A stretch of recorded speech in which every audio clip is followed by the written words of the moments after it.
பிப்ரவரி மாத இறுதியில் தமிழ்நாடு வருகை தரவுள்ள பிரதமர் மோடி முருகனின் அறுபடை வீடுகளையும் தரிசிக்க வேண்டும் என வேண்டுகோள் விடுத்துள்ள இந்து சமய அறநிலைத்துறை அமைச்சர் சேகர் பாபு 125 நாள் வேலைவாய்ப்பு திட்டத்தில் எதிர்க்கட்சித் தலைவர் எடப்பாடி பழனிசாமி முதலமைச்சர் பக்கம்தான் நிற்க வேண்டும் என தெரிவித்துள்ளார்.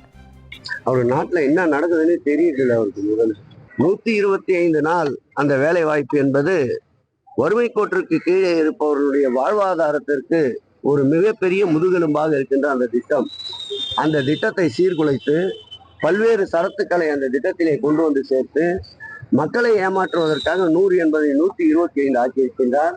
உண்மையிலே ஏற்கனவே இந்த திட்டத்தை சீர்குலைத்த ஒன்றிய அரசை கண்டித்துத்தான் எடப்பாடி பழனிசாமி அவர்கள் போராட வேண்டும் தவிர அந்த திட்டத்தை வலுப்படுத்த வேண்டும், செம்மைப்படுத்த வேண்டும் என்று போராடி கொண்டிருக்கின்ற எங்கள் முதல்வரின் பின்னால் தான் அவர் நிற்க வேண்டும்.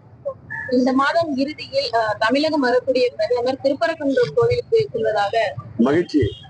அவருக்கு கூட தமிழகத்திலே இருக்கின்ற இறைவனைத்தான் வழிபட வேண்டும் என்ற எண்ணம் தோன்றியதற்கு தமிழகத்திலே இருக்கின்ற முருகர்கள் அவ்வளவு சக்தி வாய்ந்தவர்களாக இருக்கின்றார்கள்.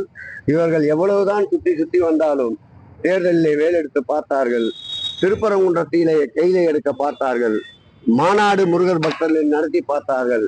ஆனால் என் அப்பன் தமிழ் கடவுள் முருகன் எங்கள் முதல்வரோடு தான் கைகோர்த்து கொண்டிருக்கின்றார். அறுபடை வீட்டுக்கும் சென்று வர பிரதமருக்கு கோரிக்கை வைக்கிறேன்.